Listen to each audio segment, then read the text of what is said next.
We got asked by Steven Shell, what is the shelf life of this version of the team? 2 years or 3? So I think 2 to 3 is the right window. Here's what I'll say, though. And clearly, like, Paul George is 34. Like, there's not that much left. You've got a 4-year contract. I think we'd all be surprised if he was great into all 4 years. And Joel Embiid is 30 with the lower body injuries that we all know about. If Tyrese Maxey can make that jump into, like, legitimate number 1 lead initiator, great creator for himself and others, I think you can extend this contention window through that whole 4 years of PG's contract, because at that point, you just need Joel Embiid to be a capable number 2 on offense.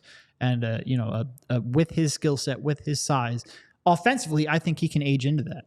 Defensively is where I would have more concern of him at 33, 34. But offensively, especially if he's a number 2 and not asked to carry everything like he is now, I think he can be an elite number 2 even at 34 years old. Paul George, with his size, with his high release point, with his off-ball shooting, I think he can be a capable number 3 at 36, 37 years old.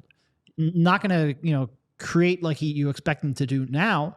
But if Tyrese Maxey, like I said, takes another jump or 2, then I do think you can extend that to the entirety of the Paul George contract. It's an outlier scenario, but I don't think it's completely out of the realm of possibility. But clearly, like 2 to 3 years is what you would expect of this squad. Yeah, I think reasonable. The most likely outcome is you get this year and next, and that's probably your real deal contention window. As much as I would like to hope that Tyrese makes that level of a jump, that Joel is able to seamlessly transition into more of that.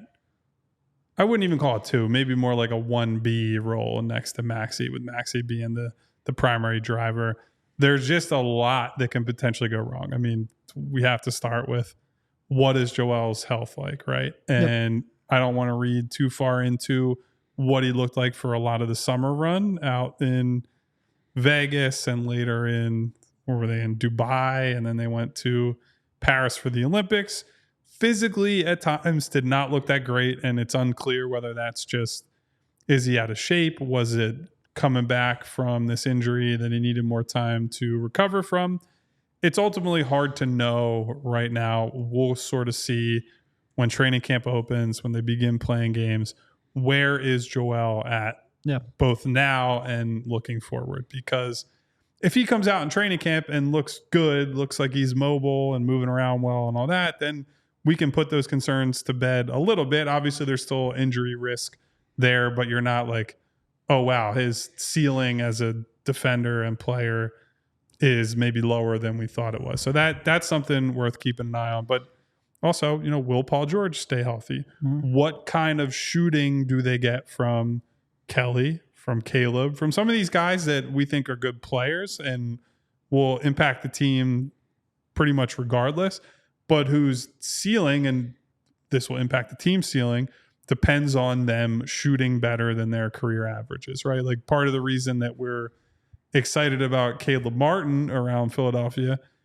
is banking on his playoff percentages being more meaningful than his regular season percentages. And that can be sort of a tricky game to play, and how much does Eric Gordon have left? How much does Kyle Lowry have left? How much do they get out of that bench in general? All those things will combine to make the window. It really starts, though, with if Joel's healthy, if PG's healthy, if Tyrese is healthy, they can survive and sustain through almost anything. And that's why one of the things we'll be preaching more than likely all season, certainly leading into the start of the season, is not going balls to the wall, 100 miles an hour in the regular season, not caring about the regular season awards, not necessarily playing Joel in, maybe not any back-to-backs this year.